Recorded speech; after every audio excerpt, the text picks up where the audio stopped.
過去以前嘅幾條片我都想大家 share 出去，但係今次條片我希望你唔好咁樣做。咁話說我就喺中學時期，我曾經就為咗一款 game 嘅 skin，將我由細儲到大嘅港幣全部掉晒入去呢個虛擬遊戲入邊。咁我希望我屋企人唔好碌到呢條片啦。點解我哋咁容易跌入呢個遊戲課金陷阱呢？喺現實世界入邊，資本累積嘅過程係極度枯燥，要準備應對未來雷打不動嘅開銷。呢種延遲滿足嘅過程漫長到令人絕望。相反，喺遊戲入邊嘅系統回饋係即時嘅。為咗收怪物彈珠或者 League of Legends 入邊嘅一隻角色或者稀有造型，撳一下個付款掣嘅10秒鐘內，你就可以喺虛擬世界入邊獲得短暫嘅尊嚴。但真相就係，當你每個月將啲真金白銀轉換成遊戲 account 入邊嘅產品，你係喺度一磚一瓦咁樣拆毀緊自己現實中嘅財務護城河。請你記住，虛擬資產嘅貶值率係100%。當 server 宣告暫停營運嘅嗰一刻，你一直以嚟投入嘅金錢會變得一文不值。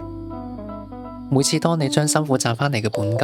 消耗喺虛擬世界嘅數值增長同埋排行榜名次嗰陣，現實世界嘅重力並唔會因為咁樣而對你網開一面。想象下嗰啲無可避免嘅財務死線、持續侵蝕購買力嘅通脹，又或者係未來1-2年內就必須要開始每個月扣錢嘅按揭供樓壓力。當呢啲沉重嘅開支無聲無息咁樣抽乾你嘅現金流嗰陣，你喺遊戲入面花重金堆砌出嚟嘅頂尖戰力，可以幫到你交到哪怕係1個月嘅管理費咩？成年人嘅崩潰往往都係靜悄悄嘅，每一次為咗短暫嘅心理補償而撳落去嘅確認付款，都係實打實咁削弱緊你對抗真實經濟風險嘅能力。你喺遊戲入面擁有嘅資源越多，現實世界嘅你就係越不堪一擊。